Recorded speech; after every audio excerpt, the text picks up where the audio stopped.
Now, if you're struggling with self-sabotage and you don't know where to start, here, right here on this podcast, we're building the community. I want to remind you, breaking self-sabotage patterns takes time. You've been operating like this for years, every decade, like I was.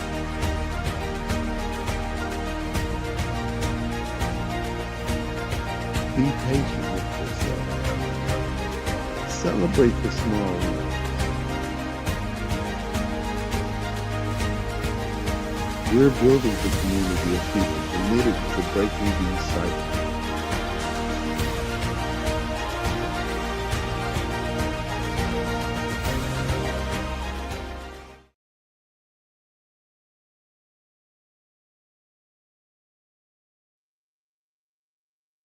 Hello, hello. Welcome to Terror to Triumph. Uh,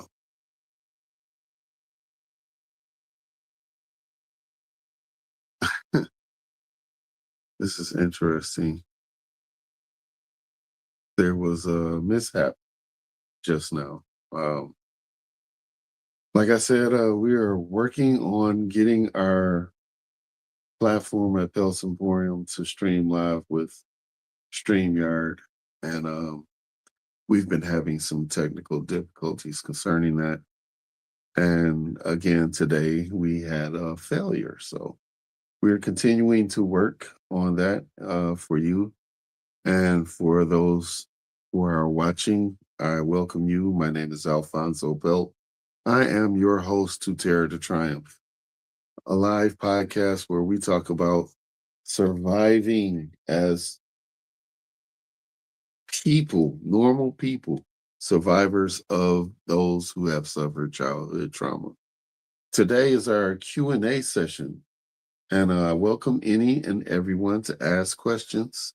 Um, you guys are welcome to ask questions on YouTube, our YouTube channel, which is Terror to Triumph Live. Um, we are on also Facebook at Facebook /Alfonso Peltz. My name is on the screen. I have to get my finger right here on the screen. So that way you guys can come and check us out and see the video of the podcast. Or if you would choose, come see or hear the audio podcast on multiple platforms. We're on Apple Podcasts, Spotify, we're on YouTube Podcasts, we're on several different other ones. These are Castbox, Podcast Addict. We're on FM radio. We're on iHeartRadio. There's a lot more, but we're also on Buzzsprout. That's our host audio podcast. The other ones feed RSS feeds. So if you go to Buzzsprout, you can donate money there if you choose to do that. But I behoove you all to go to our website, Peltz Emporium. That's PELTSSSS, not Z. S. So go to PELTSEMPORIUM.com. And we have merchandise there that you can peruse and check out. And, if you want to support the show, all items except for Crystal's Corner, go to Sustain and help the podcast remain active, to keep these conversations going, to keep giving out information to everybody, to you guys, to disseminate for yourselves, to help yourselves, to elevate yourselves, to be the person that God intended you to be. Okay, now that all that's out the way, right? Okay, we want to get into the show. I'm open to questions, y'all. I'm waiting for some questions. Come on, ask me some stuff. I don't care. Do you want to know about me? You want to ask questions about the trauma I've been through? How did I get through it and all that kind of stuff? I'm here. That's what I'm here for. I'm here to explain my side, my truth to you, to show you, hey, I am a real survivor. It actually happened to me. And I'm willing to share my pain to let you know that you are not alone, because you're not. You're not alone. The enemy are people who caused us hurt, this type of trauma. Our assaulters would want us to remain silent. That way they remain in power over us. It's time to take that power back. And we take the power back by talking about it. We regain our power, our strength, our courage by stepping up and talking about our trauma. That's the first step to our healing. The first step to our healing is actually acknowledging that we were hurt, that we were wrong. The second part is knowing that we're been wronged. Is there something that is a consequence of that action that may cause us to act inadvertently? We have to look at our situations and our relationships and our job situations, and it may be some of us hold it down better than others. Some of us fall apart at the seams. Some of us, excuse me, manage to hold it in a medium level where it's manageable, but we're still exploding on the inside. So it's really about not just yourself, but who we're affecting. It could be family, it could be loved ones, it could be significant others, it could be people who have nothing to do with us. It could be coworkers. All these things, all these people around us are affected by our trauma. We have to learn to talk about it, to be able to step up and tell people about it. But not just anyone, because you can't just tell anybody. Some people will not take it the right way. Some people will say, um, there's something wrong with this. Um, then they'll start being judgmental, and then they'll start saying, or maybe you didn't think about it the right way, or maybe you thought this, or maybe it's not as important as you thought it was. Maybe it's not that serious, or that didn't happen, or some to that degree. And those type of people you cannot talk to, because all they're doing is making you feel that your pain is invalid, and your pain is valid. You feel what you feel. You've experienced your trauma. They haven't.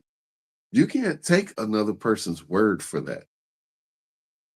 You're the only one who experienced your trauma, your direct trauma, not trauma in general, because a lot of people experience trauma, but you experience your specific trauma. Nobody can step into your shoes and say, you didn't do that. You didn't feel this type of way.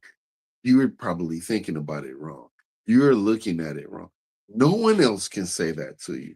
Only you have your truth. You're sharing it with somebody who can't comprehend the situation. So what you have to do is find somebody who will be sympathetic to your problem, to your issue, to your trauma. Someone who will say, "Wow, I didn't know all that was going on with you. I'm sorry. I didn't realize.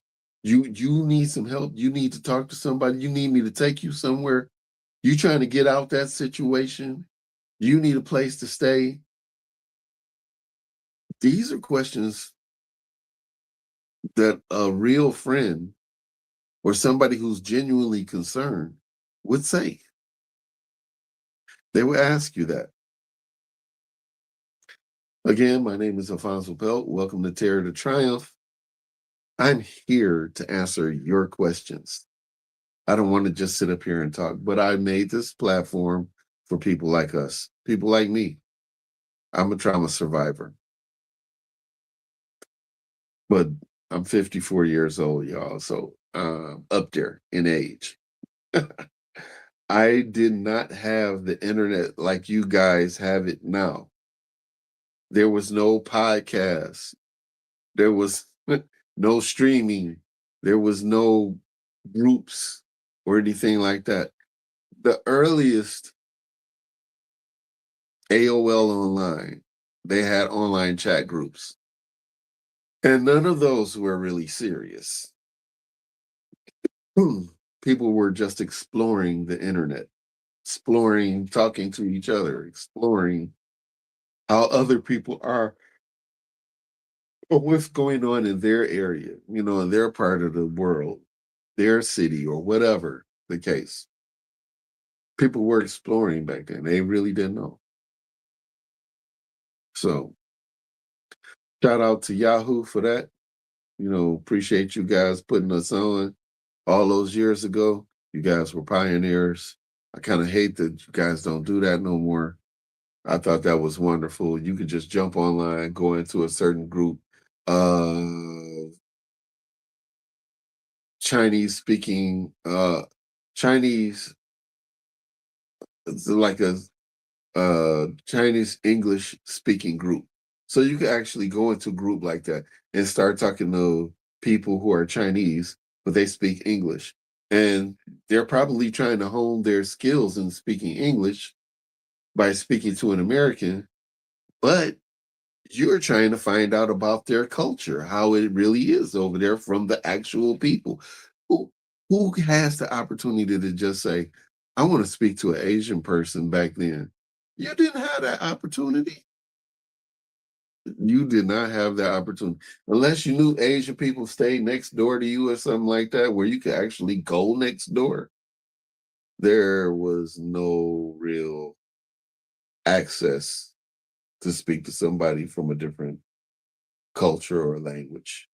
If you didn't happen to cross paths with a person from a different country or something like that, you just were out of luck. That's the way it was. That's the world we lived in. That's how things were and became to be subsequently greater now. We evolved. We went from typing, conversation, speaking, typing. There was no video. We were typing everything we were typing. It evolved to video in the 2000s. We started doing video groups and video group chats and stuff like that. Yahoo was kicking it strong back then. I got to give it to Yahoo still.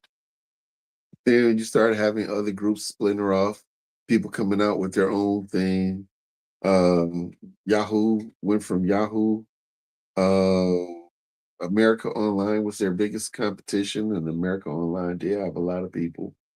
AOL was the acronym for that.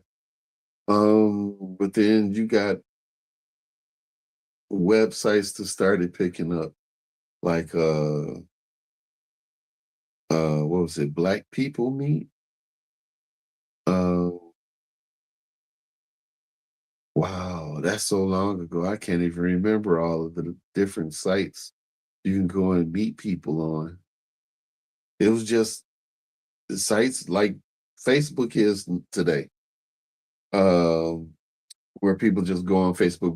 We know that's the hub that you would go to and listen to people, or talk to people, or interact with people. It's a hub, and you had your own page, and people came to your page and saw what your page was about, what you were about on your page. And you could stylize your page however you wanted, the colors or the text or whatever. It was like basic HTML, but the UI made it easier to interact. Facebook doesn't do that. Okay, so Facebook is just Facebook. You got an app, you look at it, you see what it is, that's what it is. You know, the thing you can customize is when you talk to somebody in a chat, in a message, in Messenger. You can customize the background and the bubbles and all that stuff.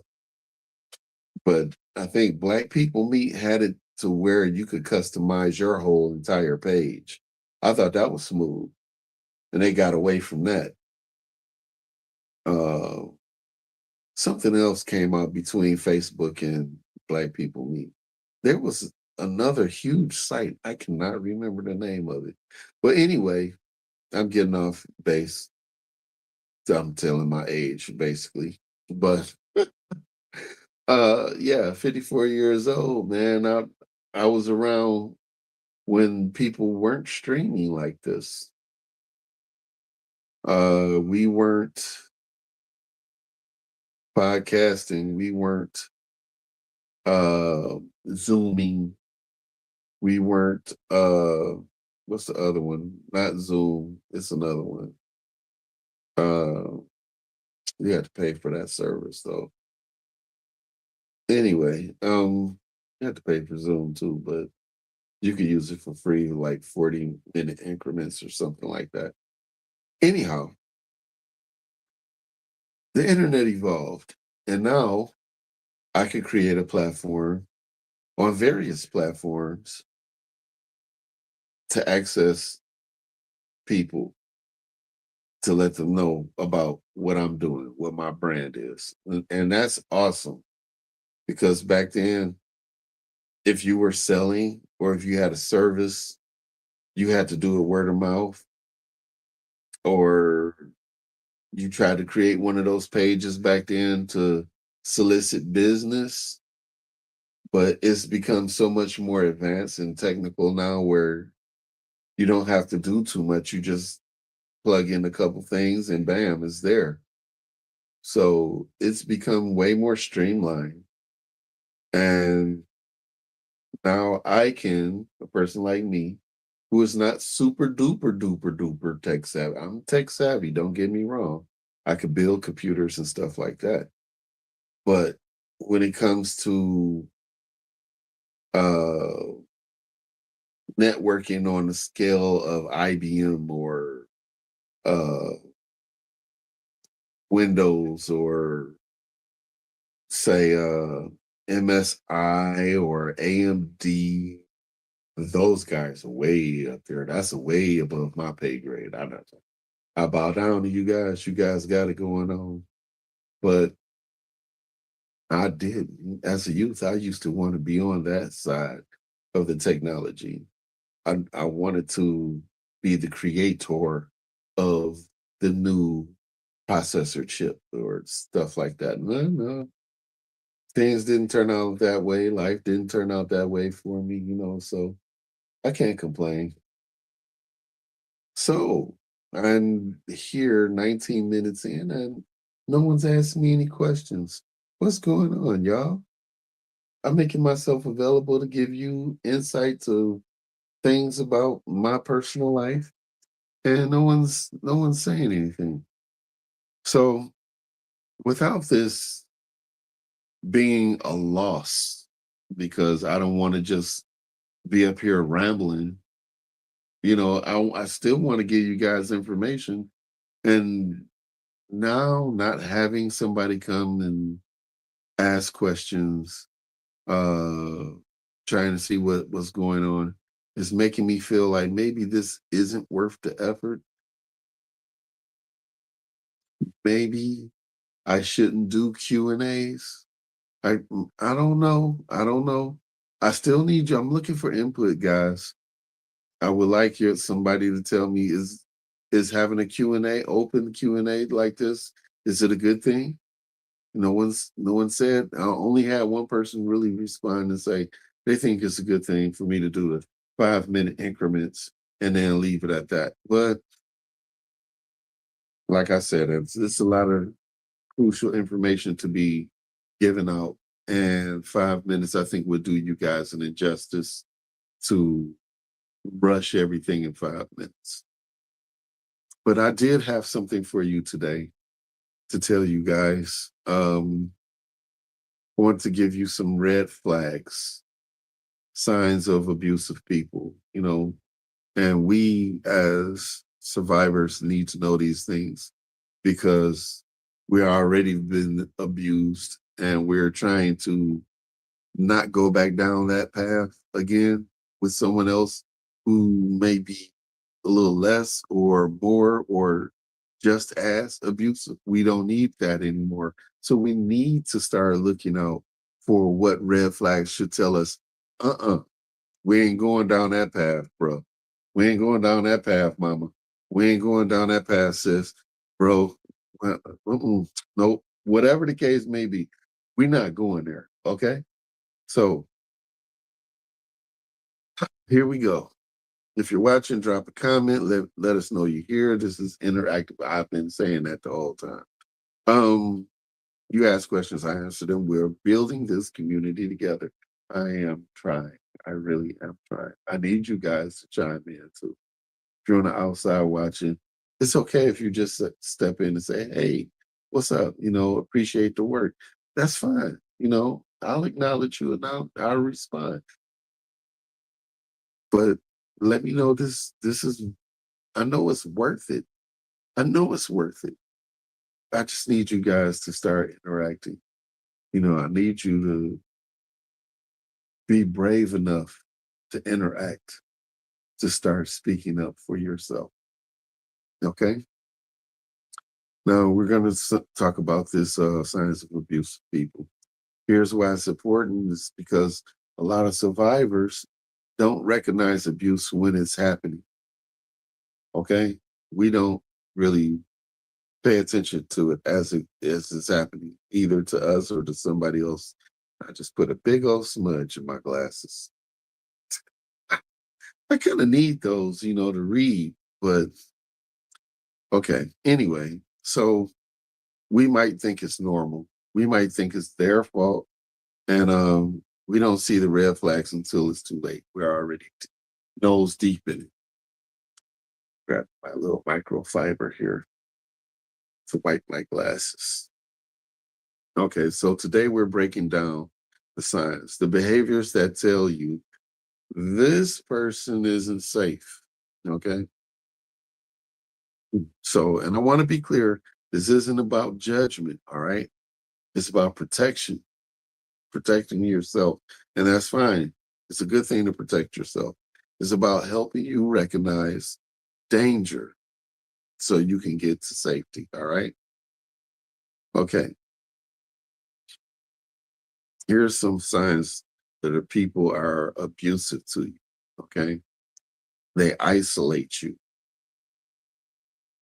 They want you away from your families and friends. Okay. They want you dependent on them. They don't want you to be around anybody else. They say things like, your friends don't understand you, or your family is toxic. Your family might be toxic though. But the truth of the matter is, family is family. And family will protect you more so than a stranger will. Sometimes. Sometimes a stranger will protect you more than your family will. True, true that. But if you got somebody that you just met that's already talking about your family being toxic, if you haven't told them that they're toxic, if you haven't shared that information to them, people, listen, That sounds like somebody is trying to get you away. That sounds like a human trafficker, to be honest with you. They don't want to you associate with somebody that can help you. Somebody, your support system, they want you to isolate you from that. That's a red flag. Okay. They control you. They tell you you need to put this on. Or why are you talking to them? Don't talk to them. Or they say, you can't go over there. Don't go over there. I tell you where you can go. You can go here. You can't go over there. They monitor your phone. They need to know where you are at all times. And people, I know y'all done heard this so many times. TikTok that made fun about this in videos. People checking people's phone, the phone prank and all that stuff. It's really telling bad social behaviors. And y'all making fun of it. But this real stuff. Abusive people do these things. So y'all thinking it's funny till y'all get in a relationship with these people. And they actually start doing this stuff. Mentally abusing. They gaslight you. They make you question reality. They deny things they said. They tell you you're crazy or you're too sensitive. Hmm. That sound familiar? No, it does to me. They start off charming at first. I'm sure a lot of ladies say this one. Start off real charming. Oh, they love bombing. They're perfect in the beginning. Then slowly the abuse starts. But by then you're hooked. How about they blame you? Like everything is your fault. You made them angry. It's your fault. I'm angry. You caused them to hurt you. It's your fault. You made me angry. That's why I hurt you. That's your fault. You're responsible for their behavior. Really? It's my fault you put your fist in my eye. That's my fault? Okay, granted. If you look at it from certain angles, you cheated on me. I caught you cheating. That's why I put my fist in your eye. I can't say nothing to that. You cheating on somebody, you was wrong. You was wrong. But everything, the grass is green. Oh, that's your fault. You coming home from work. Hey, why the dishes ain't washed? What you at home? How come you ain't washed the dishes? Why is it my fault? I was at work. Okay. Things that people make excuses to point blame at you for everything. So that's what we're talking about. All right. They escalate. The abuse gets worse over time. What started as criticism becomes yelling. What comes as yelling becomes physical. I'm like the opposite. I don't say anything. I absorb. I absorb to the point where I cannot absorb anymore. If I can't absorb anymore, I walk. I'd rather walk away than do what I know I'm capable of doing, and that's exploding. And I don't want to see myself go there because I don't know how that's going to end. It's not going to end pretty for anybody, them or me, because I know me. Some things get my temperature boiling really quick. And if I'm absorbing stuff over a long period of time, that fuse is becoming shorter and shorter. So it would behoove the person I'm with to talk to me about situations. No yelling, no arguing, no fussing, no screaming, no hollering. Just talk to me. I'm more acceptable to listen to you if we talk and have a normal conversation than somebody wagging their finger in my face, trying to browbeat me and say I did this, that, and the other. That's not gonna work with me. I'll tune you out. I might be wrong, but I'm not gonna sit there and let you browbeat me. I'll just drown you out and look at you like you stupid. And that's my go-to for safety reasons because I don't want to argue. I don't want to escalate the situation. Okay, I'm out of time actually, but there's a lot more to these. I'm gonna save these for next time. So you guys be safe. Have a safe and productive week. Safe and productive week. I get tongue twisted sometimes, but I want you guys to take this information to heart and really pay attention to how a person is treating you. This is Alfonso Pelt. This is Terror to Triumph. I thank you guys for coming and joining me today. I know you probably download this and listen to it later, but please, when you get the chance, share, tell your friends about Terror to Triumph, tell them about Pel's Emporium. Go over there, check out some of the merchandise, sign up, become a member on the site, and then you can check out the podcast from there. Until we can get the live streaming working over there, you can always join us here on Terror to Triumph Live on our YouTube channel, or you can check us out on my personal Facebook page, Alfonso Belt. So 10:30 a.m. Eastern Standard Time, Tuesdays and Saturdays, we are live. So I hope you guys have a blessed week, and I will see you Saturday, 10:30 a.m. All right. Have a good one.